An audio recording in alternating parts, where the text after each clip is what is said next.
Hi, I'm Rodney Bartlett with Reached, and we're at PubCon in Vegas 2007, and we just sat in on Matt Cutts on the hot seat. So we're talking with Matt Cutts from Google, and I guess maybe if you wouldn't mind, for people that don't know you, just introduce yourself, tell us what you do. Absolutely. My name is Matt Cutts. I'm the head of Webspam at Google, and Webspam is a group within Google of search quality. So in general, we get complaints about searches, we try to fix them and try to make sure that they work better. We look at new algorithms.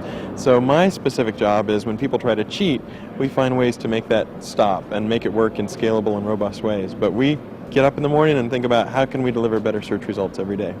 Cool. So you talked last night a little bit about WordPress. You mentioned, if you're using WordPress, they're doing all the great stuff for you on your site for SEO. Could you tell us a little bit about some of the things that WordPress does? Totally. So WordPress is a blogging software package, weblog, so people who want to keep an online diary or talk about any topic that they want to. WordPress is open source, which is a really nice feature because you can download it for free, you can install it on your own server, and then you can find a ton of plugins. Since it's open source, people love to hack on it.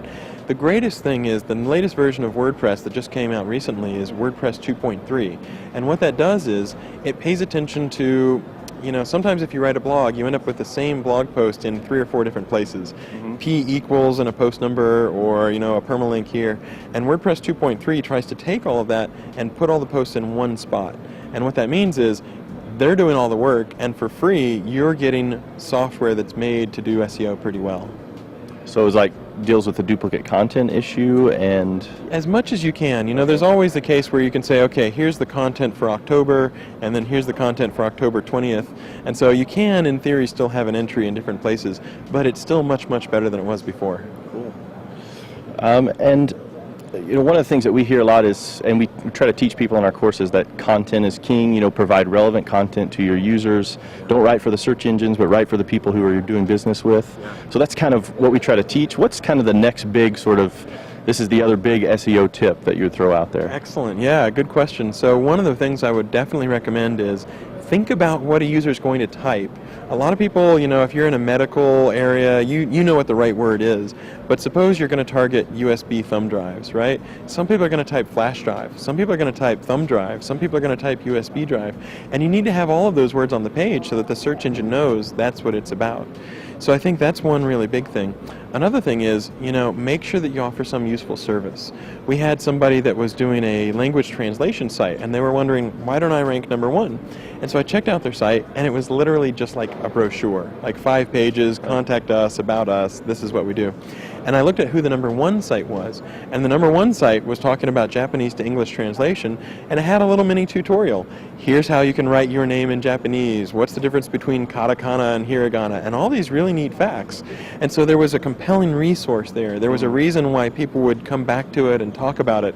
And it wasn't just, here's our company, here's what we can do for you. Thanks, that was good. So small business owners, they're totally new to this. They're not sure what a title tag is or meta tag, so all this stuff seems overwhelming. What would your advice be to kind of jump into this SEO, search engine optimization world? Yeah, it can be confusing, it can be a little scary, but don't be scared. I mean, the more time you spend on it, the better you get. And I've seen that happen with AdWords. People who buy AdWords the first day, they'll make mistakes. That's a natural thing. But the more time you put in on it, the better and better you get. And it's the exact same way with SEO. So, for example, there's all these free resources out there. There's good forums where you can find out more information. You can also use Google Webmaster Central, which is at google.com/webmasters. And what you can do is you can register to prove that you own a site, and then we'll give you all kinds of stats. The queries you're showing up for, the clicks that people are doing. You can test out your robots.txt, which is like a no trespassing electronic sign. And some people accidentally forbid every search engine from visiting their site. And then they get angry and say, well, why didn't you crawl and index me? And so we have these sort of tools and checkers to help with that. And Google has a lot of free resources. We have what's known as the Local Business Center, where if you have a brick and mortar business, suppose you're a florist and you're on, one corner of a hometown, you can tell us your address and show up for free in Google Local and Google Maps. And that's, you don't have to pay for inclusion, there's no recurring charge. That just helps us because we can return better search results. And it helps you, the small town business owner, because you can be found by people who are searching for your business. Could you talk to us about that Google Maps thing, especially for the search results? So sometimes the map shows at the top with the top 3, and then there's the regular search results.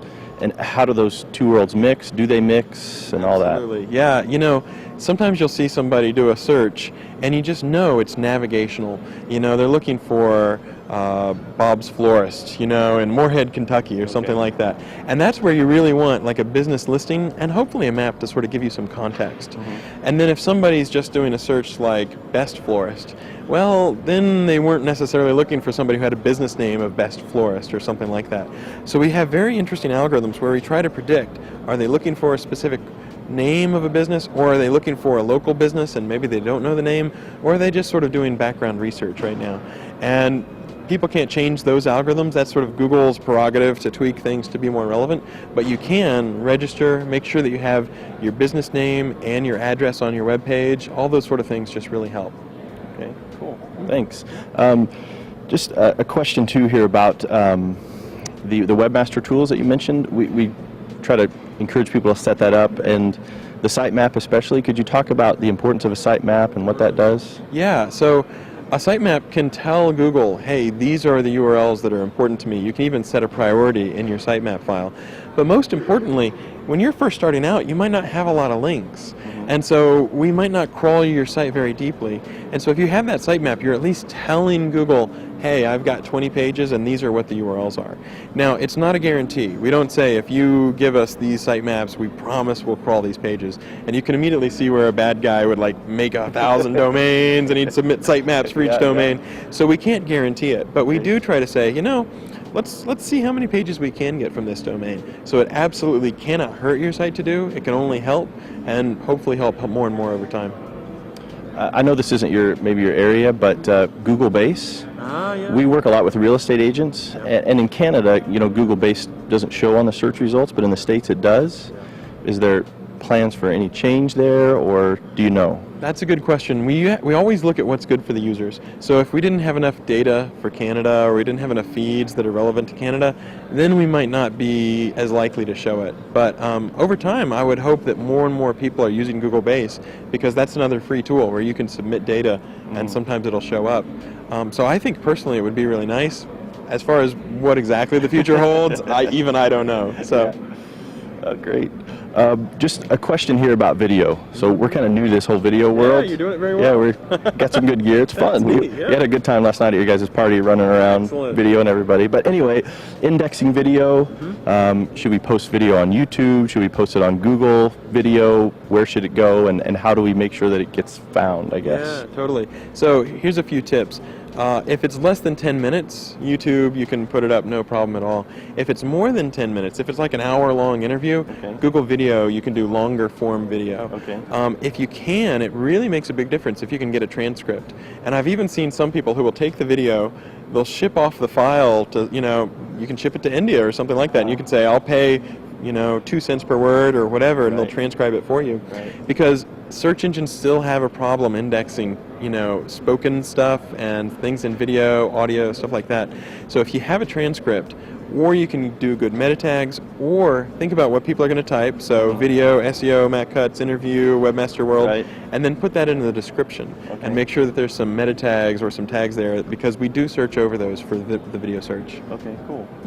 I guess one last question about indexing, and when we teach people, we try to talk to them about in your navigation, having maybe CSS or using bulleted lists so that your navigation throughout your site is really crawlable, as opposed to Flash or JavaScript. Could you kind of comment on that? Yeah, absolutely. In general, if you sort of take like an old version of Netscape, like Netscape 4, or there's even text browsers, so like Lynx is a good one, and you look at your website in that's almost what your website looks like to a bot. And so if you've got Flash or if you've got JavaScript, it can be kind of hard to interpret all of that and to find the links.